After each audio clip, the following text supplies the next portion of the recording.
Bum bum bum bum bum bum bum bum bum bum bum bum. The Peter Dislike Show. Bum bum bum bum bum bum bum. I'm asking for your continued prayers, so you can pray for me by leaving a dislike on this video.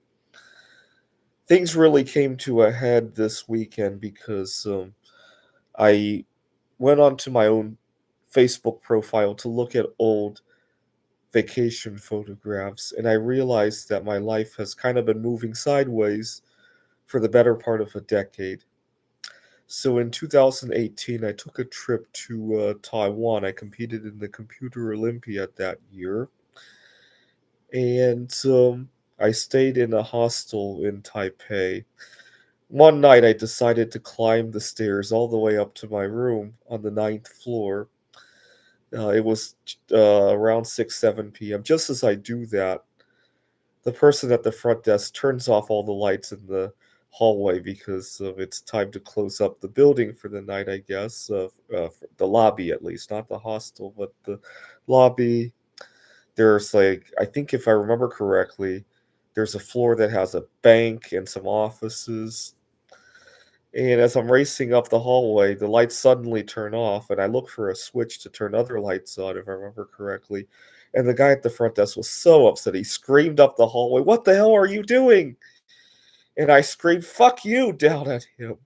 And so, and then I got scared of wanting to see him. So every morning I would go the other way around the building. And I had a couple other fun trips that year, if I remember correctly. I went to Montana. I used to live in see, part of the problem with living in Phoenix is that everywhere you go, it's desert. You don't get to change environment very easily, right? Over in Seattle, we had Ellensburg, which had dark skies, and Montana's not that far a drive away either, right? Here in Phoenix, you could drive 5, 6 hours and still be in a desert environment. I didn't really consider that when I first moved here. I really moved into a hellhole over here because here we have 6 months of heat wave every year, and on top of that, like I said, you got to drive 12 hours before the environment really changes all that much, and all of the distances are really far. If you go to meetup.com and you see something interesting that you might want to join, it could be a 40-minute drive away easily here in the greater Phoenix area, right? And good thing is that gas is kind of cheap here. And I don't really fret the price of gas, even when I have to drive 40 minutes each way. The problem is time isn't cheaper in any regard, right? In fact, you could argue that it's more expensive because wages tend to be lower here in Phoenix compared to Seattle. So you could even argue that your time becomes more expensive when you live here, right? And so so when I look at my life over the last I look at old vacation photographs, it really looks like life has moved sideways since at least I would argue since at least 2020, right? And so I've been thinking of this decade as almost like my lost decade, right? The only thing that really has improved since 2020 is that I have a couple of jobs that are less toxic now compared to before, and I also have my art career, right? And 3 tons of bismuth, and maybe a few thousand more ounces of silver, but that's it, right? Everything else has kind of just moved sideways. I, to the 20 teens and then 2020s look kind of like that, right? And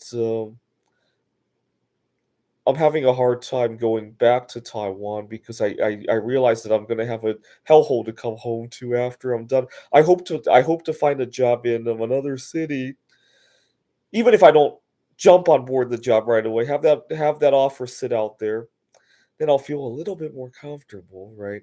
And I hope to meet somebody here in the Phoenix area, and that reward is still good. Let me go get the reward to show you guys. I'm offering a reward to anybody who can set me up on a date. And where is it?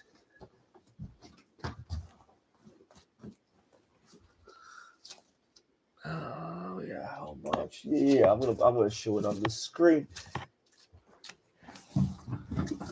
There it is. Thousand thousand grams of silver, kilogram of silver, 999. I'll even show the serial number on here, so when you win it, you'll know that it's the same bar. Okay, but anyway, so a sideways decade for me. I would argue life started moving sideways for me. Uh, I'm trying to think when the lost decade started for me. 2019 was okay. The beginning of 2020, even the beginning of COVID was okay. I would say ever since I left Wallace, Idaho, when I was living there in 2020, things have just moved sideways. Uh, no, it doesn't have to be a life partner, and the reason for this date is actually I don't want it to be a life partner. The reason is to kind of jumpstart everything again so that I can feel comfortable taking the trip to Taiwan. And once I'm in Taiwan, I'll race up and down the stairs shouting "fuck you" at people, feel good about it, come back to do a good job at my work, and all the rest, right? And feel comfortable enough to be comfortable to be confident at the interview with the job in Wallace, Idaho, or wherever it happens to be, right? This is like a jump start, right? This isn't the gas, right? Does that make sense? But you get the idea. I just recently had to replace my car battery, so that's why I'm giving this analogy, right? I need a jump start, right, to get everything going, uh, right? And unfortunately, I've been having such a hard problem finding the right person who has the jumper cables and a good battery, right? That's what it is. That really is what it is, right? Do you like that analogy, by the way? But so a lost decade. I haven't flown on an airplane since, actually, I can tell you since when, because it would be on my passport. I,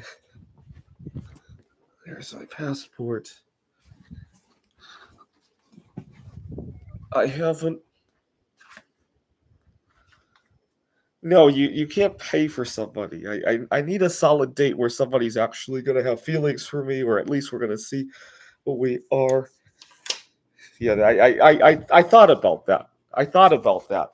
I but yeah, don't even think about hiring an escort of any. Do they have to be related to Mary Carey? Well, they are gonna be, right? Because we're one big family. Um, I don't have any preferences in terms of race or anything at the moment. I'm interested in mingling with just about anyone going on, right? So the last time I flew on an airplane was. They're stamped all over the place for some reason.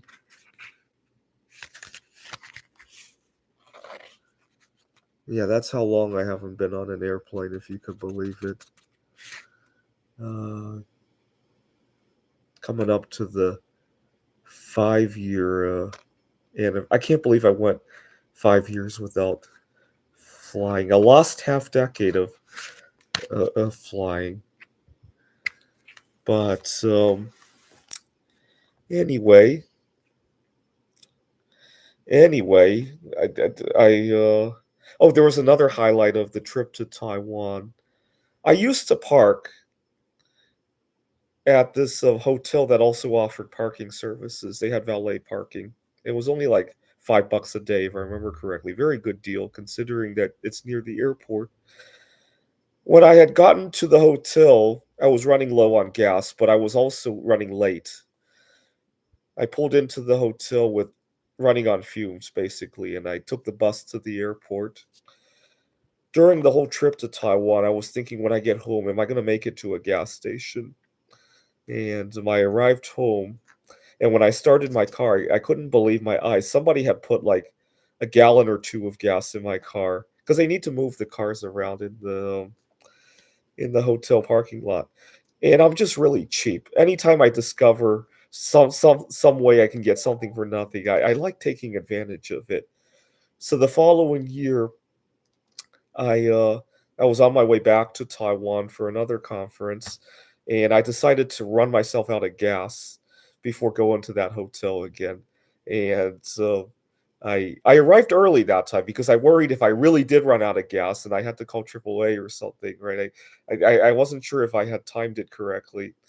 So I got to the hotel early. I took a bus just to explore, Seattle Airport, and so that was nice. And then when I got home, I realized I had another 1 or 2 gallons of gas. I just love something for nothing. I just love something for nothing, uh, for no good reason.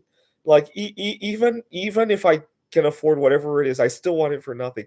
So, I was, buying, I had ordered 100 pounds of bismuth from somebody on eBay, and when I got it, I only got 72 pounds or something. Even the post office put a stamp on it saying that this thing weighed 70 some pounds, and I wanted to be sure, so I actually weighed it myself. It was only 70 some pounds, and I complained to eBay, and eBay refunded the whole thing, and I kept the 70 or so pounds of bismuth, and I liked it so much that as soon as I moved apartments, I used a different name to order from him again, and then I complained again, and I got another free. I think the second time around, I got 82 pounds or something, so even more, and I just love something for nothing. I don't know why. I get high every time, especially if the something for nothing gets delivered to my door, and I don't even have to go somewhere, right? That's the best something for nothing any any anybody could could anyway, every time every time I, stay at a hotel, I always steal the toilet paper. This was even before COVID when we realized how valuable toilet paper is. Um, what else have I done? Oh, if I live somewhere where the electricity is covered, here we have to pay for electricity, so I wouldn't do it here. But if I live somewhere where electricity is covered, I'll make sure to binge work on my bismuth art projects and really run up the electric bill. I was at a Airbnb for a few nights one time, and I really binged the hell out of my bismuth art projects, multiple burners, and even the circuit breaker had to be reset a couple of times. I can only imagine what kind of bill they got. I went online to see if anybody does that, abuses the electricity in some way when they stay at an Airbnb. It's usually for a different currency other than precious metals, though. I'll let you read into that. There are people who abuse electricity, and Airbnb is apparently cracking down on it. But, I have a buddy that takes hotel Bibles. Oh, yeah, yeah. I used to do that as well, but, I'm running out of space to hoard stuff, so I'd rather take toilet paper because I'll consume it, right? Uh, okay, I gotta move again so I can take advantage of the guy who scams the Bismarck and scam him for another 70, 80 pounds or so. Uh But, see, my life hasn't been like that for a long 8 years ago, I was scamming gasoline at the hotel valet parking. Now I'm scamming people who scam me with Bismuth, and life has just kinda moved sideways, right? Anyways, so, hopefully, my lost decade will end soon. Alright, continue to pray for me. By the way, do you like the concept of a lost decade? I don't know why I've been calling it lost decade as of late. This is the Peter Dislike Show. Bum bum bum bum bum bum bum bum bum bum bum bum. The Peter Dislike Show. Bum bum bum bum bum bum bum. Bum bum bum bum bum bum bum bum bum bum bum. The Peter Dislike Show. Bum bum bum bum bum bum bum bum bum bum bum bum.